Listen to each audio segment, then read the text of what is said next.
তো বন্ধুরা দেখো, এইখানে 3টে ডিম নিয়েছি আর একটা আলু নিয়েছি। এই ডিম দিয়ে নতুন স্বাদের রেসিপি, ইউনিক একটা রেসিপি তোমাদের সঙ্গে শেয়ার করব। সাইডে ডিমগুলো সরে রাখবো, আগে আলুটা গ্রেট করে নিব। বেশ কিছুটা আলু গ্রেট করা হয়েছে, একটা আলুতেই যথেষ্ট 3টে ডিমে। বন্ধুরা, গ্রেট করা আলুতে 3টে ডিম পরপর ভেঙে দিব।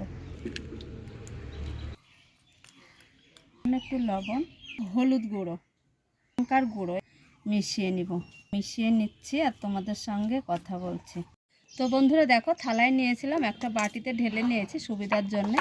আর খুব সুন্দর করে দেখো বিট করে নিয়েছি। এইবার আসল রান্নায় চলে যাব।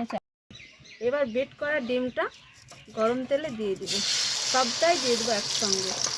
ডিমের অমলেট যেভাবে ভেজে নেয় সেইভাবে একদম দিয়ে দিয়েছি। এবার এইখানে মোটা হয়ে পুর হয়ে আছে, না উল্টাতে পারলে এইভাবে মাছ বরাবর কেটে দিব।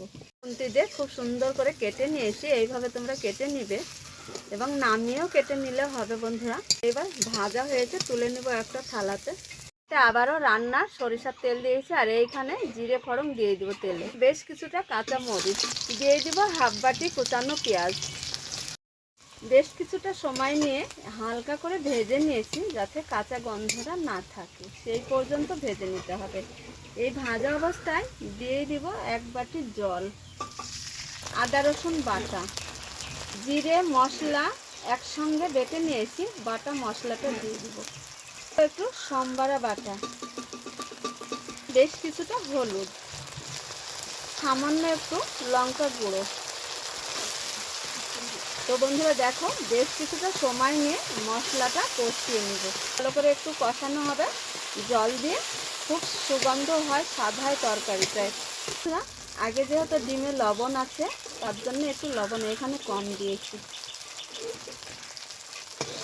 লবণ দেওয়ার পর আবারও আমি 2 মিনিট ধরে মশলাটা কষিয়ে নেব। বেশ কিছুটা সময় নিয়ে মশলাটা কষিয়ে নিয়েছি। আর এইখানে যে ডিমে একটা আলু ব্যবহার করেছি, আবারও এইখানে দিয়ে দেবো একটা আলু কেটে রাখা। দেখো, লম্বা করে চিরা চিরা করে কেটে নিয়েছি। একটা আলুতে রান্নাটা যথেষ্ট ভালো হয়ে যাবে, খেতেও ভালো লাগবে। আলুটা এইভাবে কষিয়ে নিতে হবে।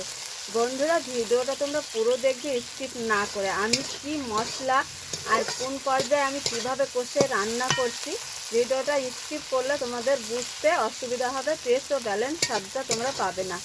আর আমি যেভাবে রান্না করছি এইভাবে একটু ফলো করে রান্না করে খেয়ে তবে আমাকে কমেন্টে জানাবে। কথা বলতে বলতে দেখো, আলুটা খুব সুন্দর করে কষিয়ে নিয়েছি। আর কষাতে কষাতে এই যে আলুটা সেদ্ধও হয়েছে। এইখানে ঝোল যতটা রাখবো সেই মতো জল দিয়ে দিব, জন্য জলটা দিয়ে দিব।